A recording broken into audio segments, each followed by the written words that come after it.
that is the most time-consuming part of building a stairway. The next thing we will do is to cut our treads to length. I'm going to need a little bit of time to clean up here and get things situated, get the saw back out, and we'll go to work on that next. If I don't get rained out here before too long, I'm ready to do some assembly. I went ahead and got all my stair treads cut.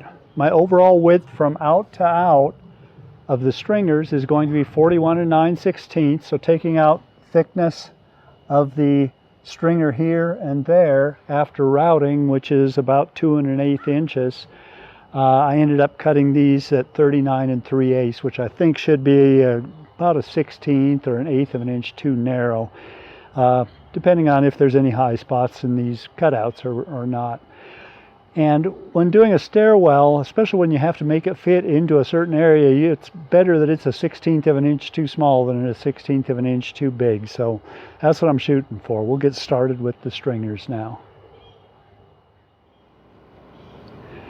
Now this weather, since I'll be coming in with wet feet a lot in Arkansas and the stairwell is still open with no roof over it, so these will be getting wet. I'm using treated lumber on all of them, and the moisture content in all of these is a little bit different. And when it's a little bit moister, it's going to be a little bit thicker wood. So some of these are going to have a tough time fitting into the slot. Some will fit in fairly easily.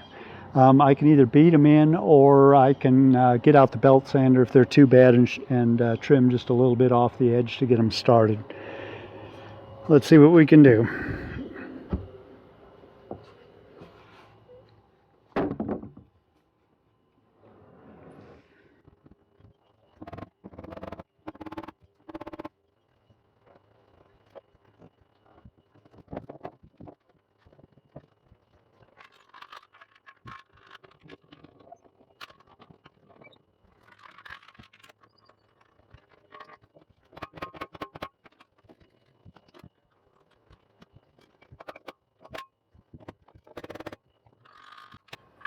That got it started.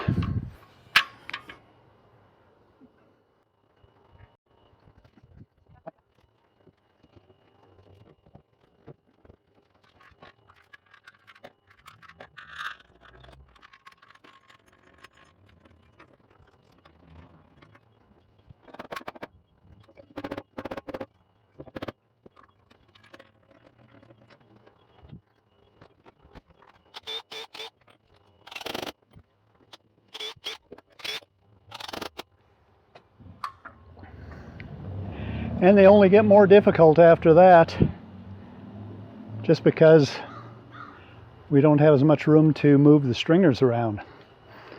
And it's starting to rain.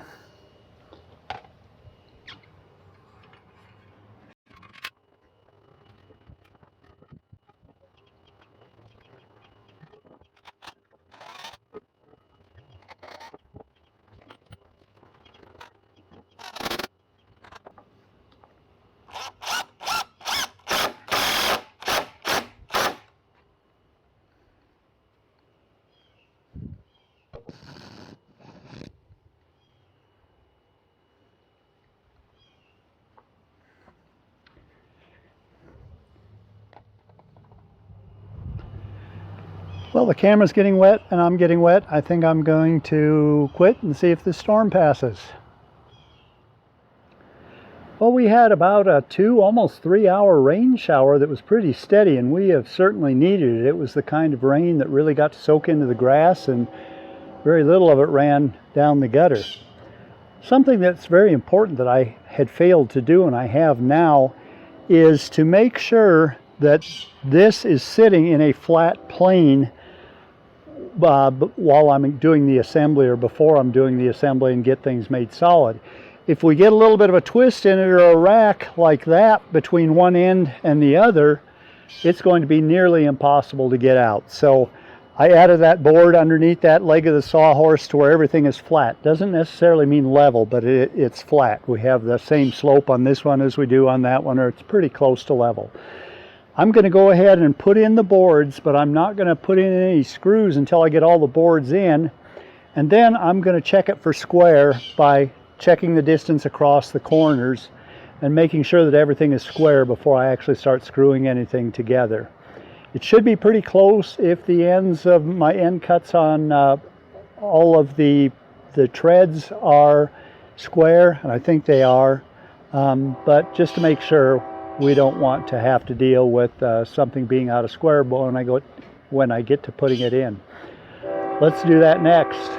Listen to the train go by.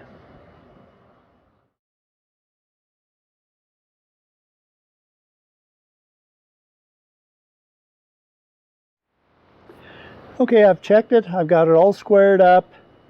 I've checked everything for being parallel. I am going to have to recut my end cut on that side. It's off by just a little bit. But other than that, it's squared up now and starting ready to screw together. So I'll start right here in the middle.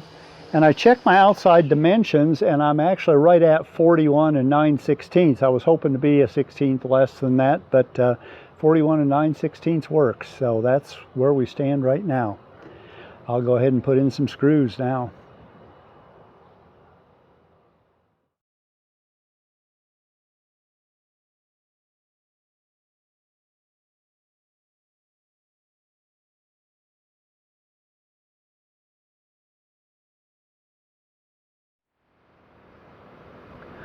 All that's left now is to put on the risers and then figure out a way of getting this heavy son of a gun loaded into the back of my truck the next trip that I take to Arkansas.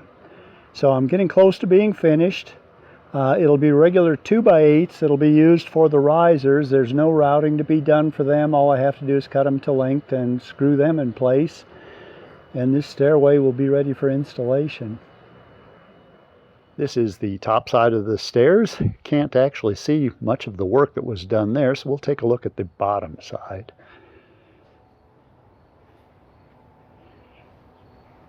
And here on the bottom side, we can see where I have attached the risers to the treads using some 4-inch long screws. And then once I've got the back side of the tread attached, I went ahead and turned things back up and weighted down the top of the treads to attach the top of the treads with casing nails to the risers. And I tried squeezing in a little bit of glue, and that worked to some degree, and was able to get enough in, hopefully, that it will take whatever squeaks out of the steps. They're a pretty doggone heavy duty set of steps. I think they weigh probably right around 500 pounds now. And as the moisture from the treatment goes out, it'll lighten up some. And I hope it lightens up a lot in the next couple of weeks before I actually take it to Arkansas to put it in.